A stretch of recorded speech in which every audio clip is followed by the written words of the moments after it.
আমি জয়। নামের সাথে কাজেরও বাস্তবতার মিল রয়েছে। কিভাবে?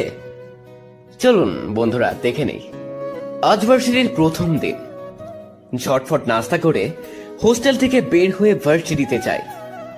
ভার্সিটিতে ঢুকতেই একটা মেয়ের সাথে ধাক্কা লাগে। কি ব্যাপার? দেখে চলতে পারেন না? কপালে চোখ নেই নাকি? চোখ কপালে থাকবে কেন?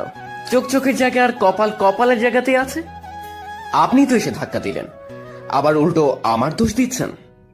যত সব কোথা থেকে যে আসে।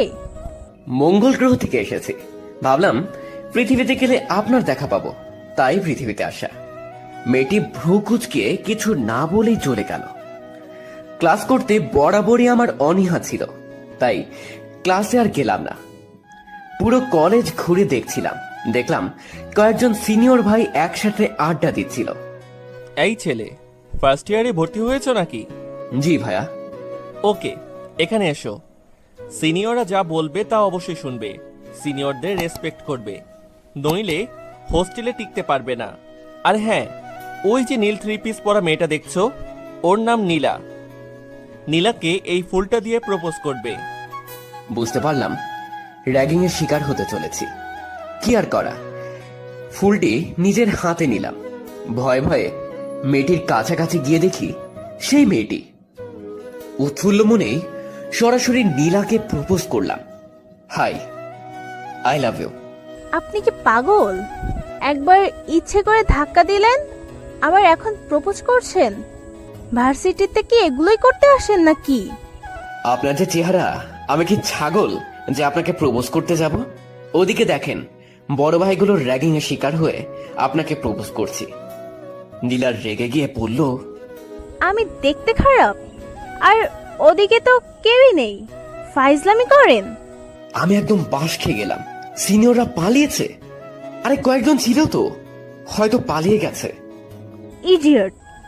এই বলেই নীলা তার বান্ধবীদের নিয়ে চলে গেল। আমি মনে মনে ভাবলাম, প্রথম দিনই সব উল্টাপাল্টা হচ্ছে, সামনে কপালে কি যে আছে।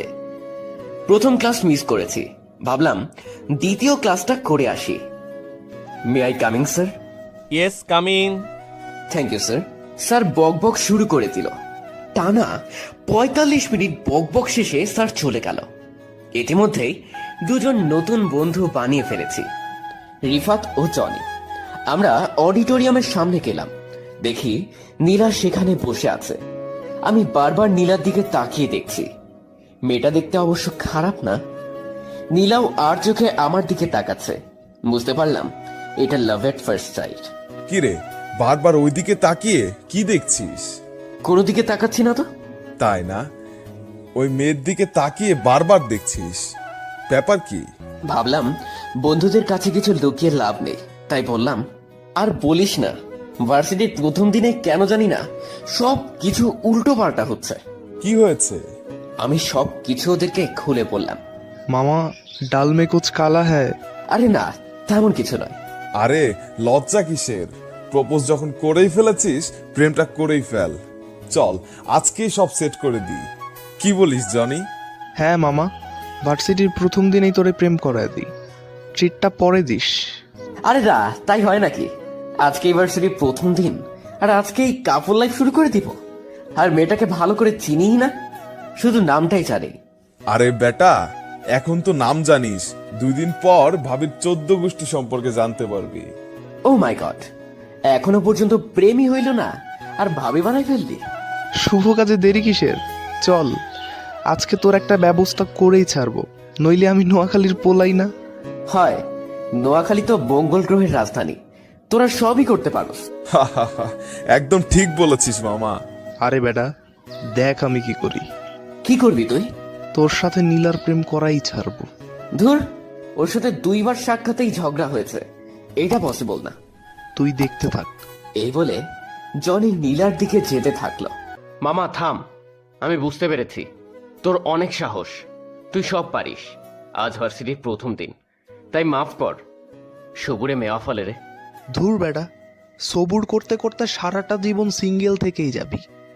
আজ অন্তত ছেড়ে দে, অন্যদিন দেখা যাবে। কি আর করা, যা আজকের মতো ছেড়ে দিলাম। তবে নেক্সট টাইম কিন্তু তোরে প্রপোজ করাই লাগবে। ঠিক বলেছিস জনি। আচ্ছা, পরে দেখা যাবে। চল এখন ক্যান্টিনে যাই, অনেক ক্ষুধা পেয়েছে। চল, প্রেম পরে করিস, ট্রিট আগেই দিয়ে দে। তিনজন মিলে ক্যান্টিনে গেলাম। আমরা সিঙ্গারা খাচ্ছি, হঠাৎ দেখি নীলা তার বান্ধবীদের সাথে ক্যান্টিনে এসেছে। মামা, বুঝতে পারছি বিষয়টা, তোদের দুজনের মনে লাড্ডু ফুটছে। আরে না, নীলা কি ক্যান্টিনে আসতে পারে না? পারে তো, কিন্তু তুই যেখানে যাচ্ছিস সেখানে নীলাও যাচ্ছে তো। হ্যাঁ, ঠিক বলেছিস জনি। যাক, ভালোই হলো, জয়ের একটা গতি হলো। ধুর বেটা, থাম তোরা। আমার বন্ধুদের যাই বলি না কেন, নীলার প্রতি একটা ভালো লাগা কাজ করছিল। বারবার চুপিসারে নীলার দিকে তাকাচ্ছিলাম। জানি না নীলার মনে আমার জন্য কোনো ফিলিংস জন্মেছে কিনা। কিরে, নীলার দিকে চোরের মতো তাকাচ্ছিস কেন? আরে মামা, সত্যি নীলার প্রতি একটা ফিলিংস তৈরি হয়েছে। নীলাও তোর দিকে তাকাচ্ছে। আরে না, আর যদিও তাকায় হয়তো রাগ করেই তাকাচ্ছে, কারণ গত 2 বার সাক্ষাতেই আমাদের ঝগড়া হয়েছে। আরে গাধা, সব প্রেম কাহিনী এভাবেই শুরু হয়, আর যেই প্রেম কাহিনী ঝগড়া দিয়ে শুরু হয় তারা তো সুপারহিট জুটি হয়। হয়েছে হয়েছে, তোর দার্শনিক হওয়ার দরকার নেই। যাই বলিস মামা, তোর একটা গতি হবেই। দেখিস, যদি তোর কোনো শালি থাকে আমার একটা ব্যবস্থা করে দিস। আমারও তো লাগবে, আমারও একটা ব্যবস্থা করিস। তো দুঃসম্পর্কে শালি হলেও চলবে, তাহলে 3 বন্ধু 3 ভাইরা ভাই হয়ে যাব। তোরা পারিসও বটে। কথা বলার মাঝেই নীলার দিকে বারবার আমি দেখছিলাম। মনে হচ্ছিল স্বর্গের অপ্সরী আমার সামনে বসে আছে। চল এবার যাই, হোস্টেলে যেতে হবে। হ্যাঁ চল। আমাদের উঠে যেতে দেখে নীলা আমাদের দিকে তাকালো। আমি হোস্টেলে আসলাম। রাতের বেলা নীলাকে খুব মনে পড়ছিল। নীলার চেহারা চোখের সামনে ভেসে উঠছিল। আগে থেকে আমি কবিতা লিখলাম, তাই নীলার জন্য একটি কবিতা লিখলাম। পরিয়ে দেব তোমার গলে গাঁথিয়া কাব্যমালা, অকল্পের ওই গল্প রচিয়া কাটিয়ে দেব বেলা। মুখটি তোমার শীতল শ্রাবণ, কেশগুলো ঘন মেঘ, লাজুক হাসির লাবণ্যতা জাগায় মোর আবেগ। টানা টানা ওই দুটি চোখ, মুখের মিষ্টি হাসি, দেখি আমি অন্তর মেলিয়া দুবেলা দিবানিশি। স্বপ্নগুলো চোখের তারায় লুকোচুরি খেলে, নিষ্পলক সর্বদা আমি দেখি 2 আঁখি মেরে। আমার আকাশ চাঁদ তারাময়, বসন্ত বাঁধে বাসা, রাখিব তোমার মোর নভময় দিয়ে মোর ভালোবাসা। কবিতাটি লেখা শেষে ঘুমিয়ে পড়লাম। উঠে দেখি অনেক বেলা হয়ে গেছে। খুব জলদি রেডি হয়ে ভার্সিটিতে গেলাম। অনেক খুঁজলাম নীলাকে, কিন্তু পেলাম না। একটু খারাপই লাগছিল। কিরে, কখন আসলি? এইমাত্র। রিফাত কই? ফোন দিয়েছিলাম, আসছে। হঠাৎ কে যেন পেছন থেকে বলে উঠল, এই যে শুনছেন? আমি খুব চমকে গিয়েছিলাম। আমি না শোনার ভান করে অন্যদিকে তাকালাম। এই যে শুনছেন? Hello mister. এই জানি তোকে ডাকছে। মজা করো মামা, তোকেই ডাকছে নীলা। আমি নীলাকে সম্বোধন করে বললাম, আমাকে ডাকছেন? জি আপনাকেই। আমার হাঁটু কাঁপা শুরু হয়ে গেছে। মনে হচ্ছিল অজ্ঞান হয়ে পড়ে যাব। খুবই ঘামছিলাম। মনে হচ্ছিল মরুভূমির মাঝে আমি দাঁড়িয়ে আছি, কিন্তু এর আগে এমনটা তো হয়নি।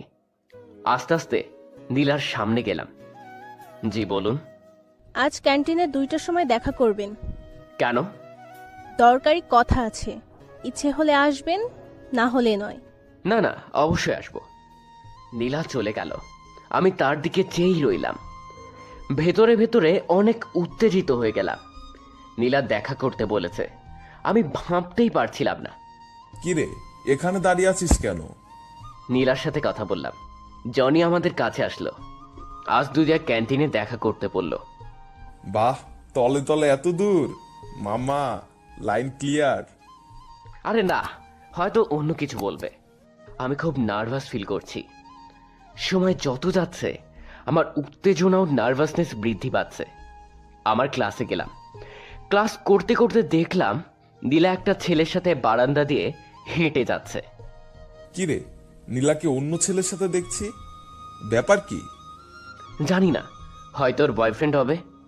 হ্যাঁ, ক্লাস শেষে বাহিরে গেলাম, প্রায় 2টা বেজে গেছে। তবে নীলার সাথে অন্য ছেলেকে দেখে মনটা অনেক খারাপ হয়ে গিয়েছিল। 2টা তো বেজেই গেল, চল ক্যান্টিনে যাই। না, আর যাব না, ভালো লাগছে না। আরে চল, দেখা যাক কি হয়। আমরা ক্যান্টিনে গেলাম, দেখলাম নীলা একাই একটি টেবিলে বসে আছে। আরে চল, দেখা যাক কি হয়। আমরা ক্যান্টিনে গেলাম, দেখলাম নীলা একাই একটি টেবিলে বসে আছে। হ্যালো। হ্যাঁ, বসুন। জি বলুন, কি বলবেন? আপনি আমাকে ফলো করছেন, এটা কিন্তু আমার একদম ভালো লাগে না। পরবর্তীতে আমাকে আর ফলো করবেন না। কথাটা শুনে আমি আকাশ থেকে পড়লাম। কি চাইলাম আর কি হলো বুঝতে পারছিলাম না। আচ্ছা, আমাকে কি দেখে পাগল মনে হয়? আপনি নিজের চেহারা আয়নায় দেখেছেন? আপনাকে কেন আমি ফলো করতে যাব? বাহ, তাহলে কি আমি আপনাকে ফলো করছি? নীলার রাগী মুখ দেখতে অসাধারণ লাগছিল। অবশ্যই। আপনি প্রথমে ধাক্কা দিলেন আর প্রপোজ করলেন। অডিটোরিয়ামের সামনে বারবার আমার দিকে তাকাচ্ছিলেন, আবার ক্যান্টিনেও আমার দিকে তাকাচ্ছিলেন। কি ভেবেছেন আমি কি কিছু খেয়াল করিনি? আমি কি কিছু বুঝি না? আমি মনে মনে বললাম, কি চালাক মেরে বাবা, এত কিছুই যখন দেখেছেন প্রপোজটা করে দিলেই তো হয়। আবার ভাবলাম, মেয়েরা কখনোই আগে প্রপোজ করে না, কারণ মেয়েদের বুক ফাটে, তাও বুক ফাটে না। আদব তো কোইন্সিডেন্ট হয়ে যেতে পারে। তবে আমি আপনাকে ফলো করছি না। নীলা একটু বিরক্তি ভাব নিয়ে উঠে চলে গেল। আমি বন্ধুদের কাছে ফিরে আসলাম। কিরে, কি বললো নীলা? ধুর, আবার ঝগড়া হলো। মামা, যত ঝগড়া হবে ততই ভালোবাসা বাড়বে। বাদ দে তোর দার্শনিক কথাবার্তা। আরে নীলা কি কি বললো সব খুলে বল। আমি সবকিছু খুলে বললাম। এটা কোনো কাজ করলি? ঝগড়া করার কি দরকার ছিল? নিজের ঘাড়েই সব দোষ চাপিয়ে নিলে ভালো করতি, মেয়েটা তোর প্রতি দুর্বল হয়ে যেত। এই গাধারে বোঝাই লাভ নাই, যা করার আমাদেরকেই করতে হবে। চল রিফাত, মিশনে নেমে পড়ি। কিসের মিশন? তোর জানা লাগবে না, তুই খালি চেয়ে চেয়ে দেখ। এরপর আমরা হোস্টেলে চলে গেলাম। রাতের বেলা বারবার মনে হচ্ছিল নীলার সাথে ঝগড়া করে খুব ভুল করে ফেলেছি। তবে নীলার চেহারাটা চোখের সামনে জীবন্ত ভেসে উঠল। কত সুন্দর, কত মায়াবী নীলার চেহারা। আমাকে দিয়ে কিচ্ছু হবে না, আমি আসলে একটা গাধা। পরের দিন ভার্সিটিতে আমরা 3জন আড্ডা দিচ্ছিলাম। এই জয়, নীলা যাচ্ছে। আমি দেখলাম নীলা পিছনে ফিরে আমার দিকে তাকালো। মামা, কিছু তো একটা গন্ডগোল আছে। না রে, দেখলি না সেদিন একটা ছেলের সাথে নীলা হেঁটে গেল, ওইটা ওর বয়ফ্রেন্ড। তুই জানলি কেমন করে? আমি মিথ্যা কথা বললাম ওদের আগ্রহ কমানোর জন্য। নীলা বলেছে। বলিস কি, সত্যি নাকি? হ্যাঁ সত্যি। তাতে কি, রেলগাড়ির অনেকগুলো বগি থাকে, আর ফিল্ডিং করতে থাক, বল হাতে আসবেই। চরম কথা বলেছিস। তোরা পারিসও বটে। চল ক্লাসে যাই। চল। আমরা 3জন ক্লাসে গেলাম। স্যারের বক বক শুনছি, খুব বিরক্ত লাগছে। অবশেষে ক্লাসটি শেষ হলো, বাহিরে দাঁড়িয়ে আড্ডা দিচ্ছি। কিরে, কিসের যেন নোটিশ দিয়েছে? ভার্সিটিতে কবিতা প্রতিযোগিতা অনুষ্ঠিত হবে, সেরা লেখক যে নির্বাচিত হবে তাকে বিশেষ সম্বর্ধনা দেওয়া হবে। আমি মনে মনে খুব খুশি হলাম। আমি আগে থেকে লেখালেখি করতাম, যাক অবশেষে নিজের প্রতিভা মেলে ধরার একটা সুযোগ পেলাম। চল তো দেখি। এরপরে প্রতিযোগিতার ফর্মটি পূরণ করে জমা দিলাম। এভাবেই কিছুদিন পার হয়ে গেল। আমাদের মাঝে ঝগড়া বাড়তেই থাকলো, আর জনি ও রিফাত আমাদের ঝগড়ার মজা নিতে থাকলো। প্রতিযোগিতার 2 দিন আগে নীলার জন্য একটা কবিতা লিখে লাইব্রেরিতে তার বইয়ের মাঝে দিয়েছিলাম। দেখলাম নীলার হাতে আমার লেখা কবিতাটি। এটা নিশ্চয়ই জয়ের কাজ। আমি দূর থেকে দেখলাম নীলা এরপর লাইব্রেরি থেকে বের হয়ে আসলো। এই যে মিস্টার, শুনছেন? এদিকে আসুন। আমাকে বলছেন? ন্যাকামি বন্ধ করে এদিকে আসুন। জি বলুন। এই কবিতাটি আপনি লিখেছেন? নীলা বুঝতে পেরেছে কবিতাটি আমি তার জন্যই লিখেছি, তবুও না লেখার ভান করলাম। কই না তো, আর আমি আপনার জন্য কবিতা লিখতে যাবো কেন? ছেলেদের যে এত কলা হয় আগে জানতাম না। কলা? কিসের কলা? কিছু না, ছাই। আপনি কবিতা লিখেন? হ্যাঁ লিখি তো। কেন? আমাকে একটা কবিতা লিখে দিতে পারবেন? আমি উৎফুল্ল হয়ে বললাম, অবশ্যই, এখনই লিখে দিচ্ছি। এত ট্যালেন্টেড আপনি, এখনই লিখে দিতে পারবেন? অবশ্যই, মাত্র 20 মিনিট লাগবে কবিতা লিখতে। তবে শর্ত একটাই, আমি যতক্ষণ কবিতা লিখব আমার মুখের সামনে আপনাকে বসে থাকতে হবে। যদি 20 মিনিটের মধ্যে কবিতা না লিখে দিতে পারেন তাহলে কি হবে? বুঝতে পারলাম দুজনে একটা বাজির মধ্যে পড়ে গেছি, তাই সুযোগটা আর হাতছাড়া করতে চাইলাম না। সাহস সঞ্চয় করে বললাম, ভেবেছিলাম আপনাকে প্রপোজ করব। যদি 20 মিনিটের মধ্যে কবিতা লিখে দিতে না পারি, আমি আর কখনো আপনার সামনে আসবো না। কি প্রপোজ? যদিও নীলা বিরক্তি ভাব নিয়ে কথা বলছিল, তবে নীলার মুখ দেখে বুঝতে পারলাম তার মনেও আমার জন্য ফিলিংস রয়েছে। হ্যাঁ, তবে শর্তটা যেন মনে থাকে। 20 মিনিট ধরে আমার সামনে বসে থাকতে হবে, আর যদি আমি বাজিটা জিতে যাই তাহলে আপনি উল্টো আমাকে প্রপোজ করবেন। ওকে, ঠিক আছে, কিন্তু কবিতাটি যদি ভালো না লাগে তাহলে কিন্তু আমার পিছু ছেড়ে দিতে হবে, আর আমি যা বলবো তাই শুনতে হবে। ওকে, চ্যালেঞ্জ অ্যাকসেপ্টেড। আমি কবিতা লেখা শুরু করলাম। নীলা আমার সামনে বসেছিল। পৃথিবীর সব আবেগ আমার হৃদয়ে এসে জমা হচ্ছিল। নির্ধারিত 20 মিনিটের আগেই কবিতাটি লেখা শেষ করলাম। কবিতাটি লেখা শেষ। এত জলদি? দিন দেখি কেমন কবিতা লিখেছেন। কবিতাটি ইংলিশ কবিতা ছিল। নীলা কবিতাটি পড়তে থাকলো। নীলাকে এত কাছে থেকে দেখার সৌভাগ্য এর আগে কখনো হয়নি। আমি নীলার মুখটি দেখতে থাকলাম, আর নীলা কবিতাটি পড়তে থাকলো। Only for you, I have come from my sleep. Walking dreams has covered me deep. World is colorful, seems to new. Spring comes only for you. Heaven or hell, don't know where. Lost my interest, about there. People may know much or few. Everything is youthful, centered round you. Morning comes with bird, shrimp, sun shines for much time. Flowers fragrance spreading its beauty. Everyone is engaged in their duty. Night again comes with pitch. Silence covers those active eyes. But I sleepless from admiring view, keeping an internal gift only for you. Oh my God! আপনি ইংলিশেও এত সুন্দর কবিতা লিখতে পারেন? সবই তো আপনার জন্য। তো প্রপোজ কখন করবেন? আমি দেখলাম টেবিলের উপরে একটা কাগজ। কাগজটিতে নীলার ফোন নম্বর দেওয়া ছিল। আমি খুব খুশি হলাম। রিফাত ও জনিকে খবরটা দিলাম।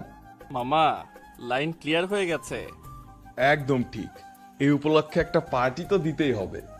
দুপুরে আমরা রেস্টুরেন্টে খাওয়া দাওয়া করলাম। এরপর হোস্টেলে ফিরে গেলাম। একটু রাত হওয়ার অপেক্ষা করছিলাম নীলাকে ফোন দেওয়ার জন্য। অবশেষে নীলাকে ফোন দিলাম। হ্যালো। হাই। কি করো? আপনি থেকে তুমি? হ্যাঁ অবশ্যই। তো কথাটি কখন বলবে? বলবো না। কেন? শর্তমর্ত আমি কিন্তু জিতে গেছি। তো কি হয়েছে? আমি বলবো না। ঠিক আছে, বলতে হবে না। এই বলে ফোনটা কেটে দিলাম। এরপর নীলা ফোন দিল। সে ভেবেছে আমি হয়তো রাগ করেছি। কি ব্যাপার মশাই, রাগ করেছেন? না, রাগ করব কেন? তাহলে কি অভিমান করেছেন? না। তাহলে ফোন কেটে দিলেন কেন? এমনি কথা বলতে ইচ্ছা করছিল না। তাই বুঝি। হুম। আচ্ছা, কাল কলেজে দেখা করি। কেন দেখা করব? ভুল হয়েছে বাবা, সরি। It's okay. কোথায় দেখা করবে? অডিটোরিয়ামের সামনে ঠিক বেলা 11টায়। ওকে। এরপর দুজন অনেক কথা বললাম, তবুও কথা শেষ হচ্ছিল না। মনে হচ্ছিল নীলা আমার অনেক পরিচিত। এরপর আমরা ঘুমিয়ে যাই। সকালে নাস্তা শেষ করে অডিটোরিয়ামের সামনে যাই, কিন্তু নীলা তখনও আসেনি। নীলা 20 মিনিট লেট করে আসলো। দেরি করে ফেলেছি তাই না? আমার জন্য তোমার অনেক অপেক্ষা করতে হয়েছে। নীলাই প্রথম আমাকে তুমি করে বলল। আমার খুব ভালো লাগছিল। তোমার জন্য আমি সারা জীবন অপেক্ষা করতে রাজি আছি। বুঝলাম কবি মশাই। তা আমার জন্য আর কি কি করতে পারবে? তুমি যা যা করতে বলবে আমি সব করতে পারবো। এই মুহূর্তে আবার মনে হচ্ছিল আমি আকাশের চাঁদটিও নীলার হাতে এনে দিতে পারবো। তাহলে কবিতা প্রতিযোগিতাটা জিতে দেখাও। ওকে, আমি যদি প্রতিযোগিতায় প্রথম হতে পারি তাহলে আমি কি পাবো? তুমি যা চেয়েছিলে তাই পাবে। মানে তুমি আমাকে প্রপোজ করবে? কেন, মেয়েরা কি প্রপোজ করতে পারে না? আমি মনে মনে বললাম, বর্তমানে মেয়েরা সবই পারে, কারণ এই যুগে সব কিছুতেই লেডিস ফার্স্ট। হ্যাঁ করে তো। আচ্ছা ঠিক আছে, আমি কবিতা প্রতিযোগিতায় প্রথম হয়ে দেখাবো। এরপর আমার আর লীরার মাঝে অনেক কথা হতে থাকলো। সারা রাত জেগে ফোনে কথা বলতাম, একসাথে দুজনে ঘুরে বেড়াতাম। কবিতা প্রতিযোগিতার দিন চলে আসলো। দেখলাম নীলা কলেজে আজ শাড়ি পরে এসেছে। শাড়ি পরে নীলাকে স্বর্গের অপ্সরীর মতো লাগছিল। তোমাকে আজ খুব সুন্দর লাগছে। তাই বুঝি? আজকে তোমায় নিয়ে লেখা একটা কবিতা আবৃত্তি করব। নীলা কিছু না বলে লাজুক হাসি দিল। আমি স্টেজে উঠে কবিতা আবৃত্তি শুরু করলাম। এলে তুমি কুয়াশার বেগে হৃদয়ের দেশে, শীত সকালে কুয়াশার বেশে নারিলে হৃদয় করা, তোমারই প্রেমের আহ্বানে দিলাম এই আমি সারা। মায়াবী ওই বদন পড়ে তাকালে প্রাণ জোড়ায়, সারাটি জনম আগলে রাখিব হৃদ মাঝারে তোমায়। তোমার হাতেরে হাতটি রেখে হেঁটেছি খানিক পথ, হাতটি এভাবে রাখিব ধরে নিয়েছি এ শপথ। দুটি আত্মা এক হয়েছে আজকের এই দিনে, মহাবিশ্বের গ্রহ চাঁদ তারা পৃথিবী রাখিবে মনে। তোমার মায়াবী চোখ মুখখানা এঁকেছি হৃদয়ে দেশে, সারাটি জনম এভাবেই যাব তোমাকেই ভালোবেসে। সবাই হাততালি দিল। পরের দিন বিজয়ীদের নাম ঘোষণা করা হলো। আমি প্রতিযোগিতায় প্রথম স্থান অধিকার করেছি। রিফাত ও জনি আমাকে অভিনন্দন জানালো। ইতিমধ্যেই দেখি নীলা এসে হাজির।